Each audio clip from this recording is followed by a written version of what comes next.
به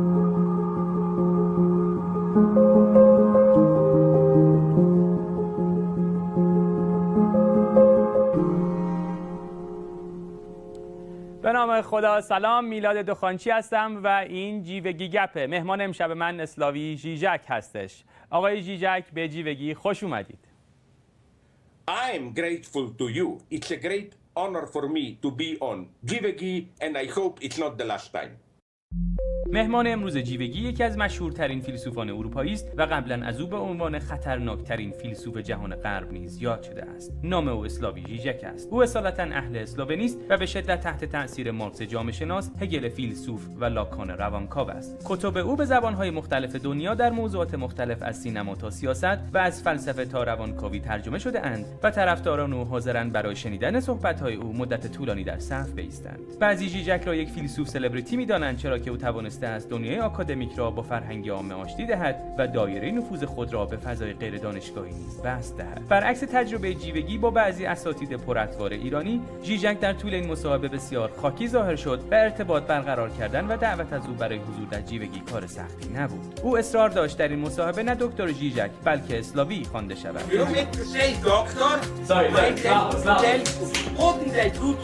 هر بار که ارتباط اینترنتی در طول مصاحبه ضعیف میشد، او خود داوطلبانه از یک اتاق به یک اتاق دیگر میرفت و هر بار که از او برای پاسخ به سوالی تشکر میشد، او به نشانه تواضع اعتراض میکرد. بسیاری ژیژک را یک انقلابی میدانند که قائل به دگرگونی نظم اقتصادی دنیا. ژیژک در دنیای فلسفه با بسط مفهوم فانتزی به اعتبار شهرت رسید، مفهومی که برای او نه توهم بلکه آن آرمانی است که واقعیت را میسازد. در انتخابات اخیر آمریکا، او با این استدلال که ترامپ آمریکای واقعی را نمایندگی میکند، بار دیگر جنجالی ظاهر شد و دفاع از این استدلال یکی از انگیزه‌های او برای انجام این مصاحبه بود. او از بچگی عاشق ایران بوده است و در این مصاحبه از علایقش به ایران فرهنگی صحبت کرده است. گفتگو جیوگی با ژیژک نزدیک به 1 ساعت به طول انجامید. در این برنامه 30 دقیقه اول این گفتگو پخش خواهد شد و نسخه کامل مصاحبه به زودی در شبکه دوم سیما تقدیم بینندگان جیوگی خواهد شد. بعد از نوام چامسکی این دومین بار است که پای یک فیلسوف جهانی به جیوگی باز می شود. این شما و مهمان این هفته جیوگی گپ و گفتگویی درباره بحران.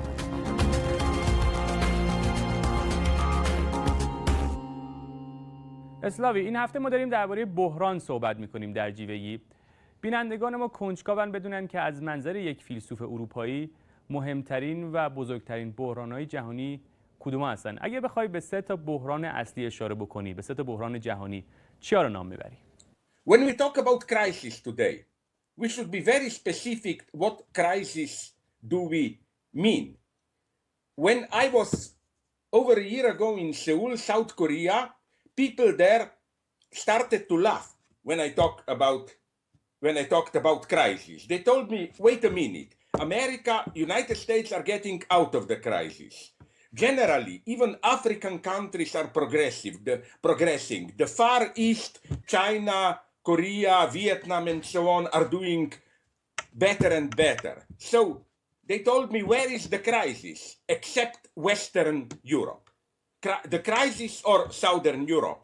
So their idea is that the crisis is not really global crisis, but just the crisis of Southern Western Europe. And they even claim that although we read so much about terrorism, wars, refugees, and so on, this was happening all the time. But if you look at in a broader perspective, this is typical claim of them, humanity was never doing as good as it is doing now. Now, I don't agree with this line of argumentation. I just want to draw attention to a crucial fact that, crisis is never a neutral one. Crisis is always crisis with regard to some expectations. What we today consider a crisis, it was probably 500, 1,000 years ago, or even less, a normal state of things. So again, we should be very specific. But in spite of this, I think, agreeing with your question, that there are 3, even, I would have said, as I developed in my books, 4 domains where we do confront a crisis. The first one is the problem of environment. I think it is clear that if our development goes on the way it does now, we are approaching a certain deadlock. I'm not only talking about global warming, I'm talking about air quality. I heard that you in Tehran, you also have this problem, but it's much worse. Just go to Beijing or Shanghai and take a stroll. They no longer have only that cloth on their face, white cloth, the simple mask. They have real gas masks now. I mean, Beijing today, it's like a landscape from some dystopian Hollywood film where already every day is becoming terrifying. So it's ecology. We don't know what's happening. We don't even have an idea how to counteract it and so on. I claim that the liberal model of global market economy is obviously reaching certain limits. You cannot do it. You cannot go on indefinitely the way we were going on. There will be new and new crises. More and more people are displaced and so on. This brings us to the third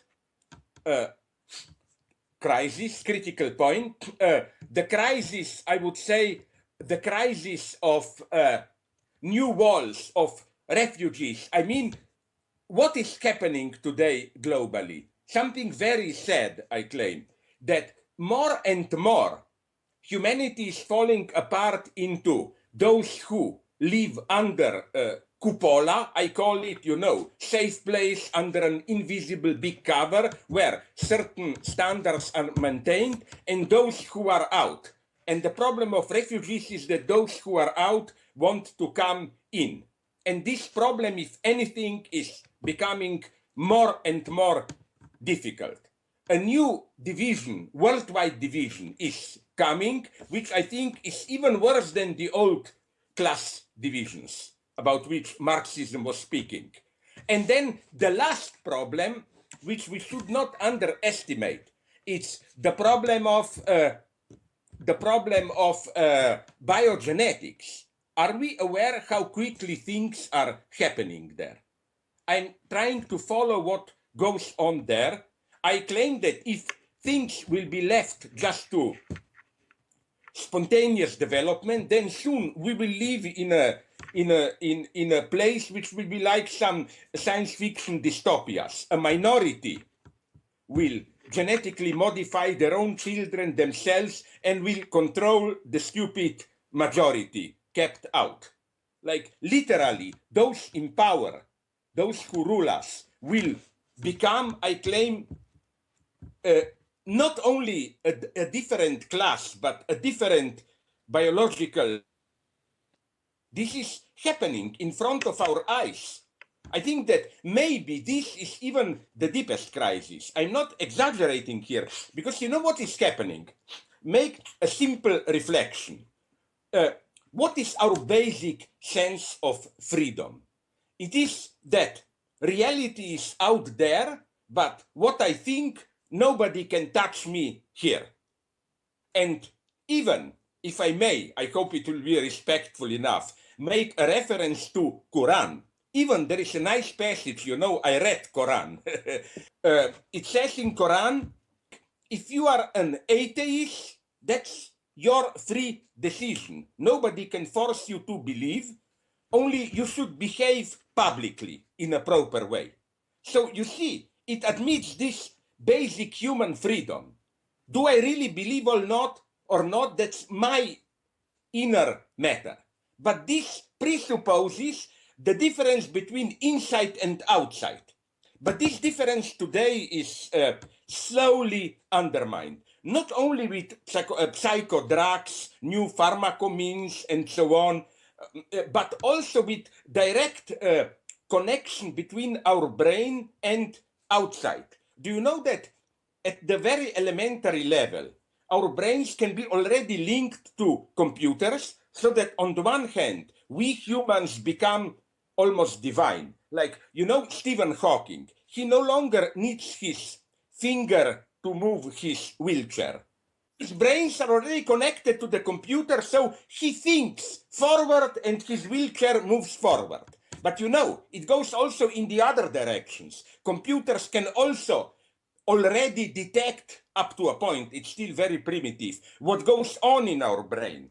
That is to say, scientific manipulation through chemical drugs, through biogenetic interventions of our brain confronts us with this big, difficult problem. What is our freedom? And incidentally, even at the level of religion, which for some people is our innermost, most authentic experience, there are problems. Do you know that there is already a new scientific discipline called something like digital brain theology, where they try to locate what happens in your brain when you have a deep mystical or whatever religious experience. And do you know what's the goal? The goal is, I had to laugh, to develop what they call wrongly a transcendental pill. You don't have enough faith, you take a pill, you will start to believe, and so on. I mean, these are mega problems. Things are happening today. So to stop these 4 levels of crisis I see today. I don't know. Oh my God. You mean internet? خب به نظر میرسه متاسفانه اینترنت شما یه مقدار کیفیتش کم شده، ما نمیتونیم خوب شما رو بشنویم. اگر امکان داره اتاقتون رو عوض بکنید یک بار دیگه. و تو این فاصله من میرم سر سوال بعدیم. خب شما به این 4 بحران اشاره کردید. من کنجکاوم بدونم که از منظر شما ریشه های این بحران ها چی هستن؟ بالاخره این بحران ها معلول یک وضعیتن. درباره ریشه ها صحبت بکنید و درباره راه حل ها. آیا این بحران ها راه حلی هم دارند؟ I think this crisis is ultimately, apart from critical points, of course, like Syria and Iraq war and so on, it's basically a crisis of Western Europe. That's the true critical point. Western Europe is losing steam. And I don't think that all people who are opposed to Europe, criticizing Eurocentrism and so on, should be too glad about it. I think that it's an effect of something, this European crisis, of something pretty sad, of how, what was capitalism at its best, this after World War II, social democratic welfare state capitalism, where everybody was guaranteed a certain standard of living, social safety, freedom, and so on, that this model is in deep crisis. Ironically, you know how I refer to this model? I don't know how well known he was in Iran. You remember in the 1990s, it was Francis Fukuyama, the end of history. And it's incredible how, although people mock Fukuyama, but most of us still believe in him. We silently accept that liberal democratic capitalism is the best order that we have. And that the majority of leftists today want to be is, I call them ironically, leftist Fukuyamaists, you know. They accept the frame of liberal democratic state and democracy, but more welfare, more personal freedoms, more democracy, whatever. I wonder if this is enough. I don't think that our ecological predicament will be resolved, or that even we can deal with the danger properly within liberal democratic capitalism. We need large-scale collective acts which will have to be coordinated, regulated, not only at the state level. My God, our very survival is at stake. Imagine just, I spoke with some of my Japanese friends who told me, you remember a couple of years ago, the Fukushima tsunami explosion of the nuclear plant there. They told me, if that explosion would have been a tsunami, just a little bit stronger, they already thought for one day they would have to do it what? The whole Tokyo area, 40, 50 million people, would have to be evacuated. Where? How? And when you have global warming, when you have radical changes in our weather, and so on, air pollution, and so on, market is not strong enough to deal with these problems. That's first crisis, ecological crisis. Second crisis, I think, it's the crisis immanent to capitalism itself. Many observers demonstrated that with latest development in let's call them digital economy, digital sciences, and so on, the way our lives are regulated through robots, through digital machinery, and so on and so on, something is emerging which no longer can function within market and private property. That's why capitalism has such big problems with so-called intellectual property. And we are, in a way, already there, half in communism. The problem is that this commons, the new shared space, is again privatized. For example, we have cyberspace as a common collective space, and how did Bill Gates become the wealthiest person in the world? He privatized this common space, and we are paying him rent. It's not profit, it's rent. If you look closely at Bill Gates, where does this money come from? The price of Windows program has no relationship to the production costs. He simply estimates how much he can charge and so on. So this phenomena and problem with banks and so on, speculative capital, it's clear that immanently market economy is approaching its end. Globalization paradoxically means new walls, more divisions, more walls for free circulation of people, which is why I claim we will have more and more of problems with refugees, with those who simply have no permanent home, wants to transgress borders, how to deal with all these problems. These four problems, I don't think even the best liberal democratic capitalism can deal with them. And for me, again, this is the problem today. It's the problem of what I call of communism. I don't mean, of course, Soviet Union and those Stalinist communism. What I mean is that these are problems of commons, of some space which should be shared by all of us. Ecology is the problem of our natural environs as our commons, our common space. Intellectual property is the same, our commons, our intellectual inheritance. Biogenetics is our genetic collective inheritance, and so on and so on. This is the problem. And I think the cause of this problem is the same. I'm not blaming capitalism. Let's make it clear. I think that, and Marx knew it, he was all the time emphasizing it, capitalism is the most efficient, dynamic, productive system in the history of humanity.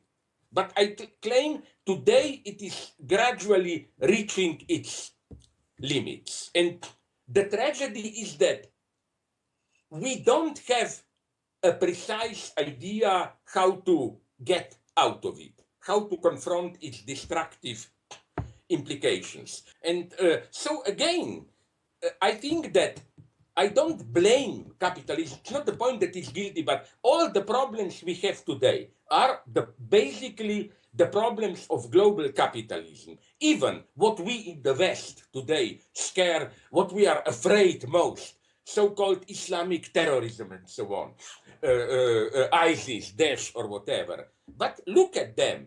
In the way ISIS, Islamic State functions, it's crucial to see how it appears to be in its ideology a radical, even traditionalist, I don't know, Muslim organization. But if you look at its actual organization, it's like a modern mafia. It's totally, not even modern, postmodern dynamic organization, probably dealing with oil, smuggling, drugs, selling ancient sculptures, and so on and so on. So what I'm claiming is that even such an organization like Daesh, like Islamic State, which pretends to totally oppose decadent Western culture, is in its mode of functioning already, in its organization and so on. It's already totally infected by the West.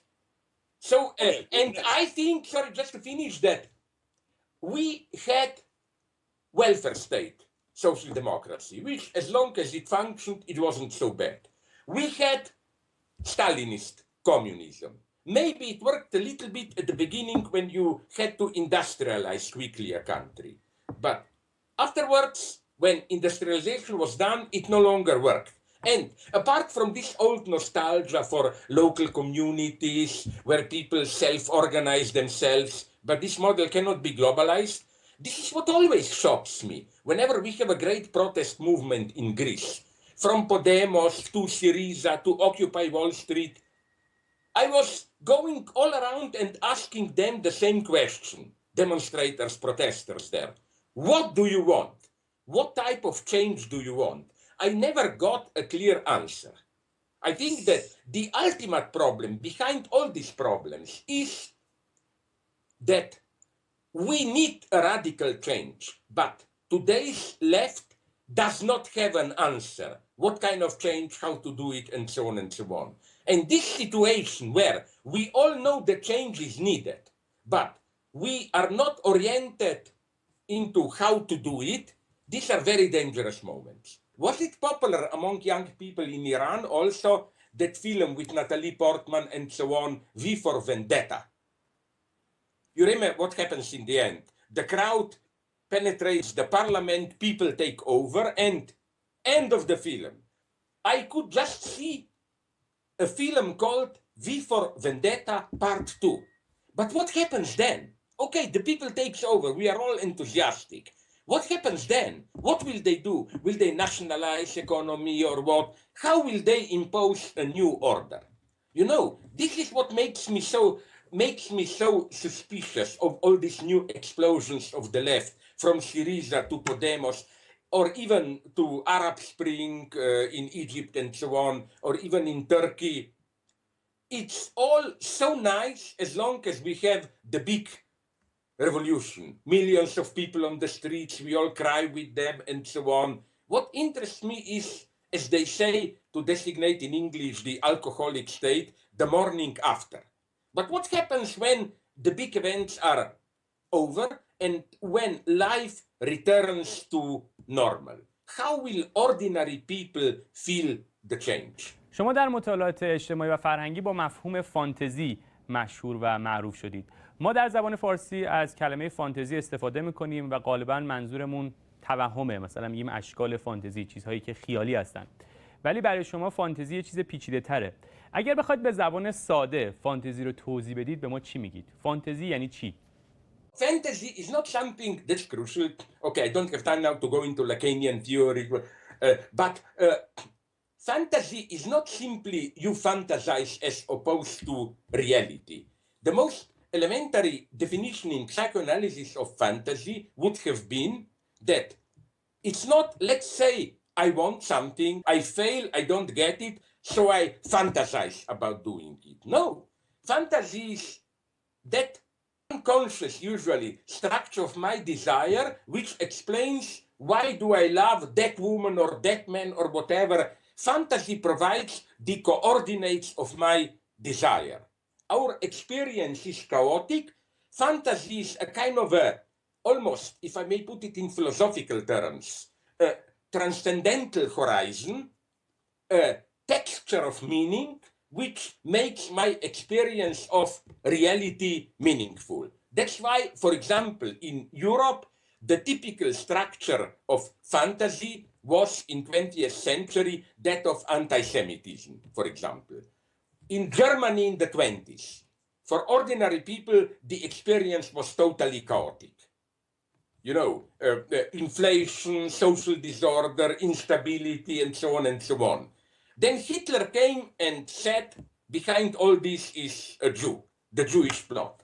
And everything acquired a certain sense. The situation acquired a meaning. This is fantasy at its most elementary. The way, and why fantasy? Because obviously it's not directly reality, but this is crucial. Fantasy is an illusion. But it's not an illusion about which you dream outside reality. It is illusion which structures your very experience of reality. For example, I will take two opposite examples. If you take a German Nazi, he walks along the street, he sees a Jew. But he doesn't just see that person there, a Jew. What he sees in the Jew is all this wealth of anti-Semitic fantasies. Jew, hidden master, he wants to rape my daughter, and so on. And isn't it the same today, although they function differently? Middle East immigrants from Northern Africa, from Syria, Iraq, in Western Europe. It's clear that we project onto them something that it's not there. But the crucial thing is that it's not, we are not even aware that these are fantasies. This is how we experience them. I see a tired, old, maybe a little bit dirty Syrian immigrant on my street, my fears are awakened, and so on. That's why I published a text in German, which was very problematic for some people. I tried to explain ideological fantasy through the example of, I don't know how popular it is in Iran, Pokemon Go game. You know, what is Pokemon? It's not a digital game so that you stare into the screen outside reality. You look at reality itself, but if you look at it through the screen, you see more. You see Pokemon figures and so on. That's how ideology works. Again, what is crucial is that it is an illusion which structures our experience of social reality itself. We don't experience fantasy, as no, now I'm tired of reality, I will step out. No, fantasy is what I see when I look directly at reality, which is why, incidentally, fantasy is usually the strongest. When people say, now it's the end of the ideology, now I'm a realist, now I just want to see the way things really are. For example, in the Western world, in the 1990s, when it was over with communism and so on, people said, okay, utopias are over, now we live in the real world. But what was this real world? The world of capital and so on, which is precisely purest of all ideologies. So again, the same as for fantasy holds for me for ideology. Ideology for me is not just some abstract theory dealt with philosophers, sociologists, and so on. Ideology is how we experience our daily life. And here it's difficult to fight racism and prejudices and so on. Because, you know, I don't know how it is in Iran, but a typical citizens of the developed West today, they will say, I don't care about ideology, I'm tolerant, and so on, I respect others. Yes, but when you encounter the real other, all these ideologies explode into your face. بیایید درباره نسبت بحران و فانتزی صحبت بکنیم. چه شکلی فانتزی بعضی وقتا مردم رو از درک و مواجهه با بحران محروم میکنه؟ به طور خاص شما درباره اروپا خیلی صحبت کردید. چه شکلی در سنت اروپایی، در تجربه اروپایی، فانتزی بعضی وقتا باعث شده که بحران‌ها درک نشند؟ Fantasy doesn't prevent us to see the crisis, but it mystifies the crisis. It asks the wrong question. For example, again, back to Germany in 1920s and 30s, there was an economic crisis which was very real. The fantasy of anti-Semitism didn't obscure this crisis, but it provided the wrong interpretive network. It says the Jew is the responsible one. It's the same in the West today. There is in Western Europe a crisis, inertia, instability, and so on. But fantasy enters when you perceive this crisis as the result of some foreigners, immigrants, or whatever, intruding, disturbing our way of life. Fantasy always, if I may use these traditional Marxist terms, obfuscates, masks the immanent antagonism. I think that what we project onto Middle East, Arab, North African immigrants is our own contradiction, our own problem. We in Europe are basically our own problem. We are in crisis. And this crisis was not triggered by too many immigrants or whatever. خب اجازه بدید بریم سراغ انتخابات آمریکا و نظرات جنجالی شما که بعضی اعتقاد داشتن که شما رسما از آقای ترامپ حمایت کردید. من میخوام به این موضوع بپردازم، اما قبل از اون من یک سوال دیگه دارم. من دقت کردم در نوشته‌های شما گفته بودید که علت پیروزی آقای ترامپ قسمتش به خاطر این بوده که یک ذهنیت لیبرال در آمریکا سر کار بوده که اون ذهنیت لیبرال توانایی درک مسئله طبقه محروم و مستضعف رو نداره. سوال من، چه نگاهی، چه طرز تفکری در این رویکرد لیبرال وجود داره که همواره از درک مسئله و مشکلات طبقه محروم غافله؟ چه اتفاقی داره میفته در این ذهنیت؟ چه فانتزی اینجا سر کاره؟ این شکلی هم میشه سوال رو طرح کرد. چه فانتزی در این طبقه در حال جریانه که نمیتونه مشکلات و مسائل طبقه پایین رو ببینه؟ The ultimate reason of Hillary Clinton's defeat was that many of those who voted in the primaries for Sanders were so disappointed at how Hillary brutally destroyed Sanders that they even some of them, some 20% at least, voted for Trump, or they simply abstained. They didn't go to vote.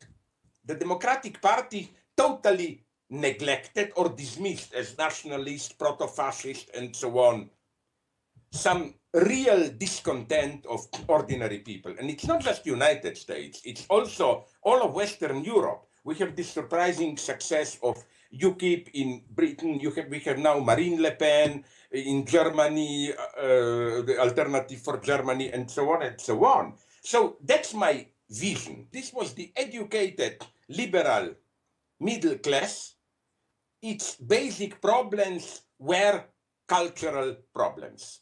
Tolerance, protection of sexual minorities, and so on, all that. And they were simply blind or even deeply distrustful of the problems of ordinary people. It happened, I think, already with this rise of cultural studies in 1980s. I think that this predominance of cultural studies was the theoretical expression of it. And then in theory, deconstruction, Michel Foucault, and so on. All this obsession with minorities, you know. I think that, and I think again, the reason for this was not that these left liberals are evil or whatever, but that, again, the left, till 1970s, 80s, the left did have some kind of global vision, either state socialism or welfare state or whatever. For the last 30, 40 years, again, I don't think the left really has a minimal even vision of future. Even if they are anti-capitalist, their anti-capitalism is mostly moral. It's racist, sexist, and so on. But so it's very fashionable to talk about corruption, corrupted bankers, and so on. But the basic question, what can we replace capitalism with? And how to do it? Who will be the revolutionary agent? And so on. Additional answer, my answer would simply have been that even a very vulgar class approach, this is the mindset of the educated middle class, of the intellectual elite. And which, critical as it may appear, it basically simply fully accepts the global capitalist framework. Even if it appears to be a little bit anti-capitalist and so on. I think we don't have even to ask what is in the problem of this mindset is this mindset itself, which is again clearly limited to even upper middle class, out of touch and so on. And as if it being aware of this limitation, it tries to overcome it through this extreme politically correct moralism, you know, censoring how do you speak and so on. It's a very tragic situation, I think. خب با این اوصاف این سوال پیش میاد که چرا شما از آقای ترامپ حمایت کردید؟ البته من از دلایل و انگیزه‌های شما با خبرم، ولی دوست دارم خودتون توضیح بدید. چرا اسلاوی ژیژک از ترامپ حمایت میکنه؟ Good point. I didn't support Trump in the sense that I think he's in any sense good for America or whatever. I think he will be a catastrophe. Although I don't think he's directly a fascist and so on. But I think, okay, I will put it like this. I will use a primitive metaphor. In medicine, we talk about symptomal healing. For example, you have some terrible disease and it hurts. But if doctors can't do anything else, they give you pills that's just to ease the pain. So you heal just the symptom. the illness remains. That's for me the problem with criticizing Trump. Trump is the symptom of the failure of liberal left. The failure of liberal left gave birth to Trump. Its limitation, its blindness for ordinary people, and so on and so on. So my point was simply this one. Our if we still want to be some kind of leftists, crucial task should not be just to criticize Trump. Of course we should do it. But for example, in the case of United States, to force this liberal left to rethink itself to move more to the left. Not any old communist left, of course, but left in the sense of Bernie Sanders, authentic contact with ordinary people, and so on and so on. So what I hoped, and it's a very risky strategic judgment, maybe I was wrong, but my hope was that if Trump wins, this will be such a shock for the liberal left that it will begin to ask self-critical questions, like what did we do wrong, and so on. How should we change ourselves? Now I'm becoming a pessimist, not that Trump is worse than I thought. I expected nothing else from Trump, but I already see, for example, in American Democratic Party, the first signs of what I call renormalization. Nancy Pelosi, the chief of Democratic Party of some committee there, already said, nothing horrible happened. We had it with Reagan, with George Bush, the younger, a big right-winger takes over. Okay, we have him for maximum 8 years, then we will come again. It's the same story here. I don't think it's as simple as that. I think that something much more fundamental changed with Trump. In the same sense as in Western Europe, if anti-immigrant populist comes to power, it's no longer the old right wing, the established conservative party. It's something much more radical. So again, my crazy hope, I'm horrified at Trump. Of course, as persons and with their positions, Clinton, the Democrats are much better. But I think if something doesn't happen in Democratic Party, there will be new and new Trumps. Look at Europe now, Marine Le Pen, UKIP, and so on and so on. This should be a wake-up call for us, leftists, to rethink. And this is, maybe it was a crazy wager. Again, it was not my decision to say maybe it's better that Trump wins. Was not a kind of a principled stance, but a crazy hope that maybe this is one way to reawaken the liberal left. اجازه بدید درباره داعش هم صحبت بکنیم. بالاخره ما نمیتونیم درباره بحران صحبت بکنیم، درباره بحران در خاورمیانه صحبت بکنیم و درباره داعش حرف نزنیم. بعضی اعتقاد دارن که داعش روی دیگه سکه سرمایه‌داری جهانیه، روی دیگه سکه نیولیبرالیسم جهانیه. آیا شما هم با این تحلیل همراه هستید؟ نظر شما چیه؟ بحران داعش معلول کدوم وضعیته؟ Well, it's relatively simple. If we go specifically to ISIS, isn't it clear that without Syria and Iraq wars, there would have been no ISIS? So first there is this, but this doesn't answer your question, I know. There is this direct military aspect, is the destabilization of Iraq and so on, which opened up the space for ISIS. But more importantly, I think that what ISIS stands for, as I already said, is this. Many people, especially young people, they are terribly disappointed by global capitalism. They don't find their place in it. They feel excluded. But so it's for me more a problem of, and I think religion comes here secondary, although everybody thinks that ISIS is all about Muslim fundamentalism. I think it's not even so much about Islam. It's much more about the disappointment of the young generation. My good friend Alain Badiou wrote a very good text about it, where he developed how in the West, and I think ISIS is up to a point also a Western phenomenon. Did you notice this detail? Very interesting how these terrorist perpetrators of the last bomb attacks in Germany, but especially in France and Belgium, they are not refugees. They are the second generation immigrants there. They're mostly people whose parents were already fully, relatively, at least integrated. So it's a much more complex phenomenon, and it's not only about Islam. Look, I read a wonderful analysis of American own fundamentalism. Do you know that, these are official data, FBI, a couple of years ago, they made a report. They have almost 2 million American citizens under observation, I mean, for suspected fundamentalist terrorism, Christian fundamentalist terrorism, 2 million. Among 200 million, that's the same percent, if not higher, than the percentage of terrorists among the Arabs, and so on. So again, the question should be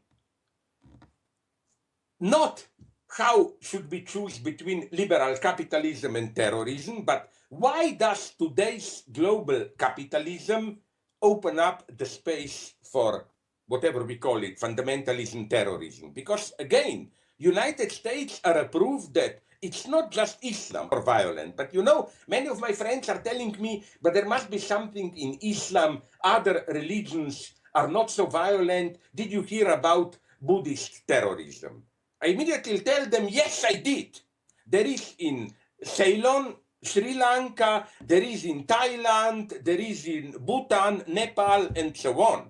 So again, it's crucial to see the rise of ISIS and similar fundamentalist groups as, of course, it's not directly a product of global capitalism, but those pushed to this edge, this is in a way the only way they can react. It's a reaction, and as such, it's part of global capitalism, because at the same time, it's a reaction which economically is fully integrated in global capitalism. My God, take from ISIS, take away from them all the economic activities, smuggling oil and so on, whatever, and Daesh disappears in a couple of weeks, I claim. So again, the key question is not, you know, what Western cultural critics like to do, Orientalists, reading some ancient texts where you find how already in Quran you can see the traces of terrorism. Well, if you read it like this, you can find also the traces of terrorism in Bible, in New Testament, and so on.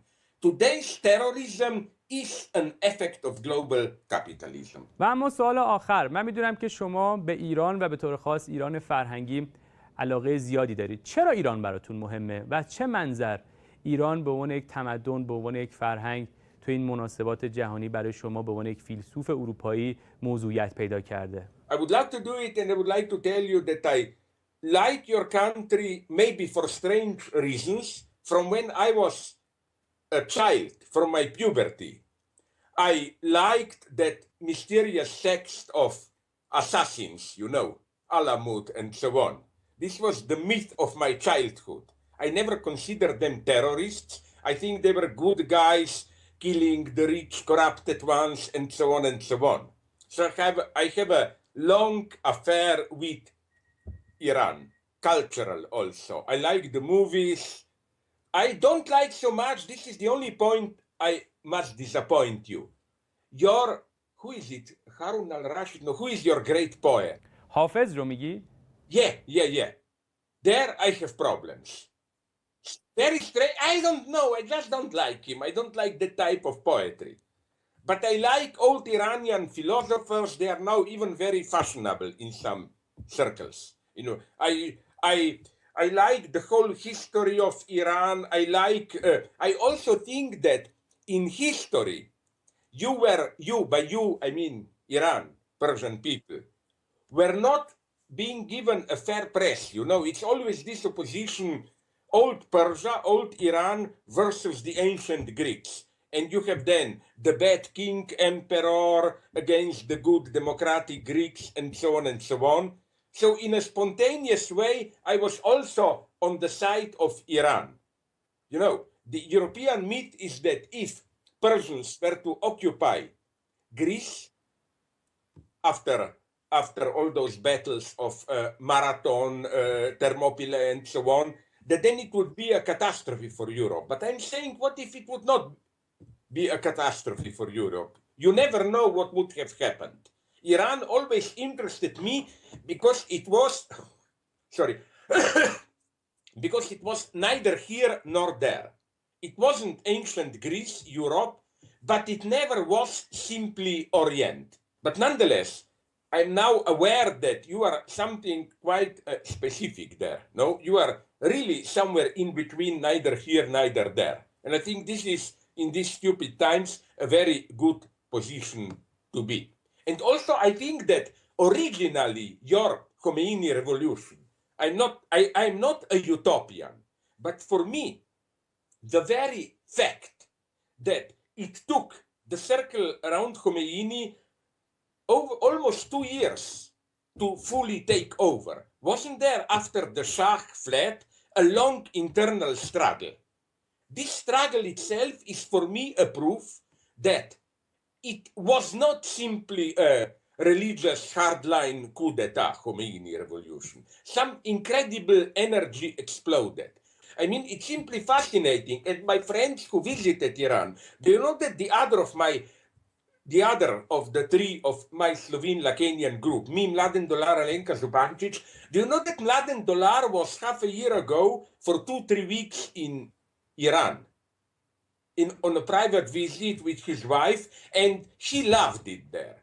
He was surprised at how clean and relatively safe it was. He told me that the lesson is, if you are afraid to go to a big city, you should be afraid in New York, not in Tehran, you know. And this is often a nice surprise, a good lesson to us arrogant Europeans, you know. What I just want to tell you is that not to speak about cinema, and by cinema, I don't mean only the big one who just died, Kiarostami, or what. You have others. You know, that's your problem. It's the same as with Sweden in cinema. All my friends there hate Ingmar Bergman. Why? He is great, but one big name like this puts in shadow all others, no? That's the problem with Kiarostami. And I can tell you why I love Kiarostami.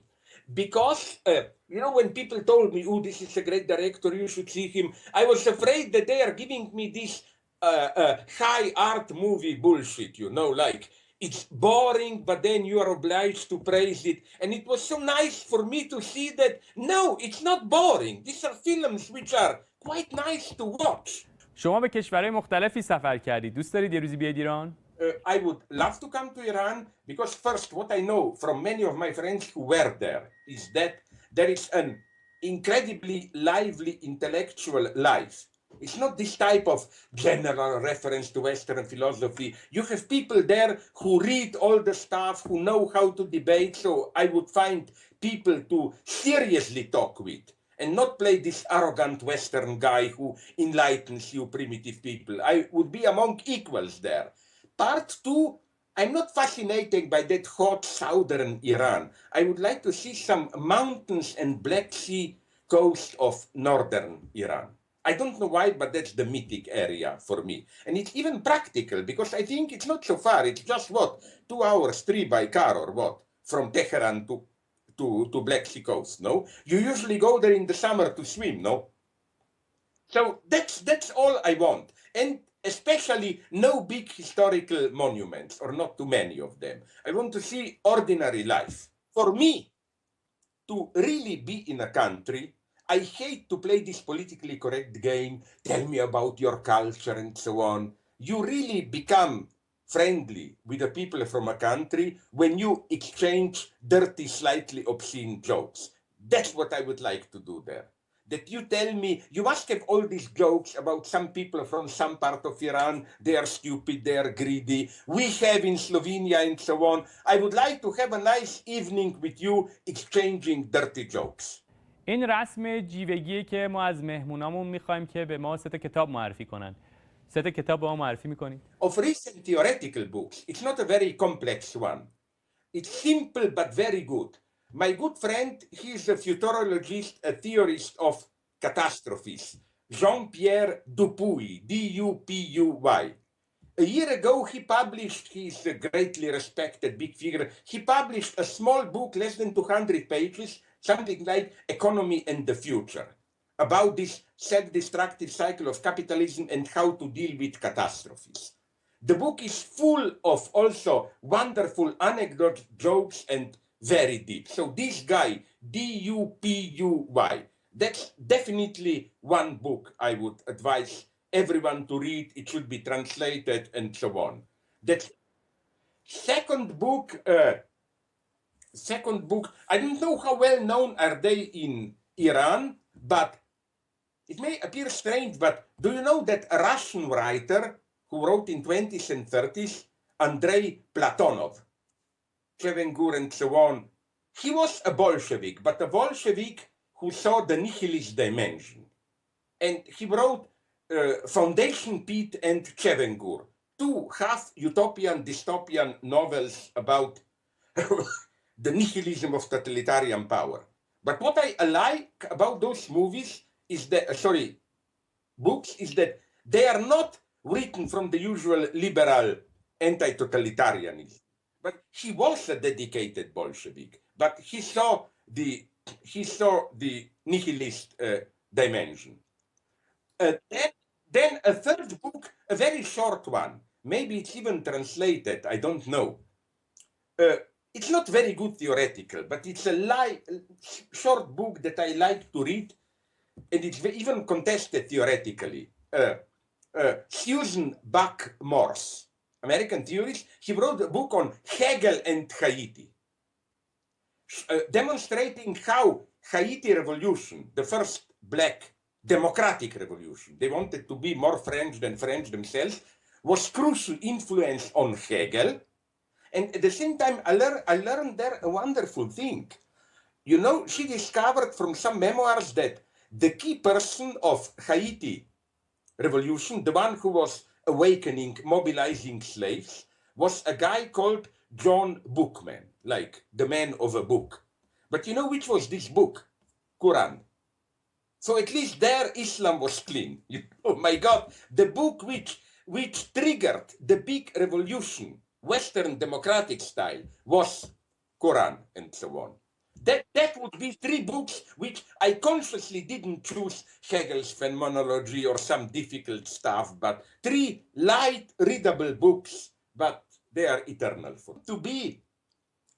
To go into serious philosophy, I think it's either my first book, The Sublime Object of Ideology, or one of my last ones, the Absoluter Gegenstoß, Absolute Recoil.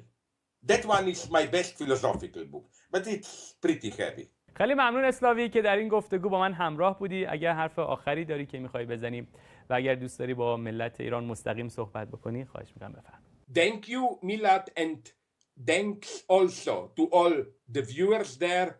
I'm with you, and I mean this seriously. Your country fascinates me. I have enough of these stupid screens.